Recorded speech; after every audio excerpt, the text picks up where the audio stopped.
Hello everyone, I'm Dr. Aparna, consultant neonatologist and pediatrician, KIMS Cardinals, Hyderabad. On the occasion of the World Breastfeeding Week, August 1 to 7, we would like to present this small video on the importance of breastfeeding for the mother and the baby. We'll try to discuss the following things. Why is breastfeeding important? Number 2, what do we mean by exclusive breastfeeding? 3, we'll discuss when and for how long should breastfeeding be initiated and continued. We will discuss the benefits of breastfeeding. We'll also discuss how to breastfeed, where we will discuss different positions for breastfeeding and what is the technique of breastfeeding and what is the usual frequency and duration of breastfeeding.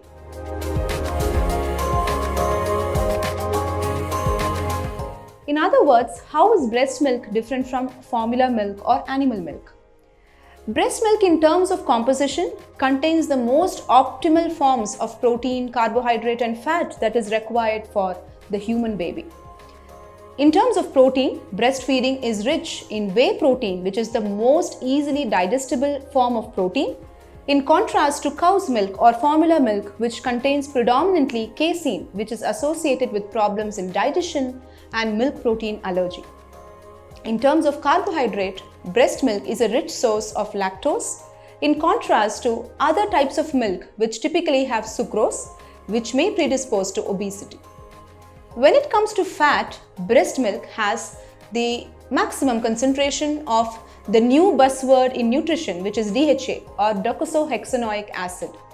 This is a type of PUFA or polyunsaturated fatty acid, which is very important for the growth and the development of the retina as well as the growing brain. Formula milk or animal milk is not a good source of this type of fat, DHA. Not only these advantages, breast milk also has the most easily bioavailable or easily digestible form of iron. It is also a rich source of some essential amino acids which are responsible for the optimal functioning of the baby's brain. Now, all these differences in composition translate into numerous advantages to the baby. Breast milk fed babies are found to be having higher IQ or intelligence quotient when compared to formula fed babies. And breast milk fed babies are at much lesser risk of infections affecting the lungs, pneumonia, affecting the stomach or the intestines, gastroenteritis or diarrhea, and also ear infections when compared to babies who are formula fed. Mothers who breastfeed also tend to gift their babies a lesser risk of developing allergic conditions like asthma, skin allergies like atopic dermatitis. When it comes to the advantage of breastfeeding to the mother, mothers themselves are at lesser risk of developing cancers such as ovarian and breast cancer when they choose to exclusively breastfeed their children, and also the mother tends to return back to the pre-pregnancy weight as early as possible when she chooses to breastfeed as long as possible, and breastfeeding also reduces the chances of depression or postpartum psychosis in mothers. So with all these advantages, there is definitely no doubt that breastfeeding is the strongest foundation for the healthy life of the baby and for a healthier mother.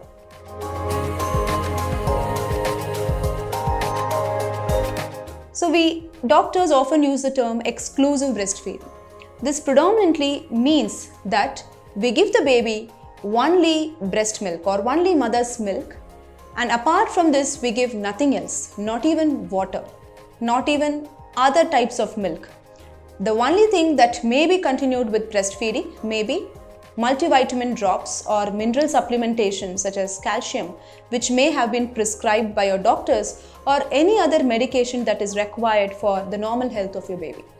Barring this, in exclusive breastfeeding, we do not give the baby anything else, including water.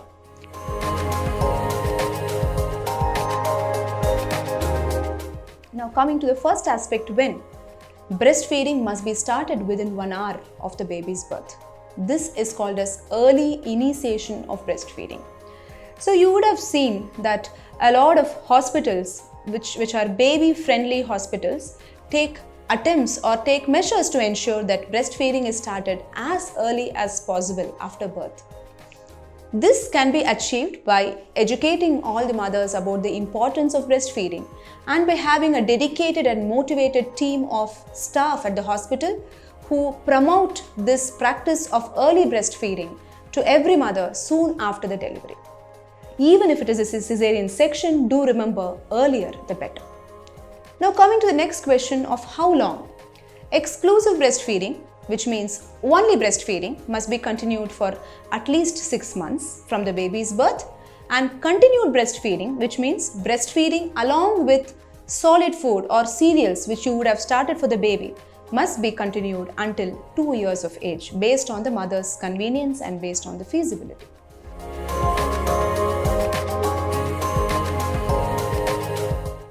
Breastfeeding is carried on quite naturally in a number of different positions such as the cradle hold, the cross cradle hold, the clutch position and the football position based on the mother's convenience and based on the baby's ability to latch to the breast. Typically, around 10 breastfeeds are given in an average day, and each feeding session lasts for at least 15 to 20 minutes, ensuring that the baby is breastfed at least once in 2 to 3 hours. This would ensure that the baby grows optimally.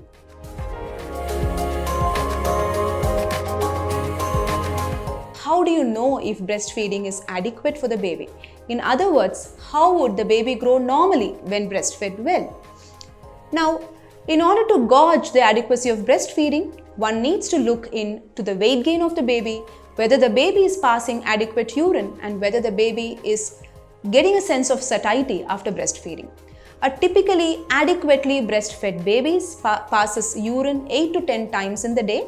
The baby would sleep for at least 1.5 to 2 hours after a breastfeeding session, and the baby would gain weight at the rate of 20 to 30 grams per day after the baby regains the birth weight, which is usually after 7 to 10 days after the birth of the baby. So you might have often wondered during the first few months how much weight or how much growth should my baby have if the baby is breastfed adequately. A typically breastfed baby gains, as I said, 20 to 30 grams per day after the baby reaches birth weight, which means in an average month the baby would gain an average of say 750 to 900 grams. Very important apart from weight gain is also to ensure that the baby has good linear growth, particularly head growth and length gain.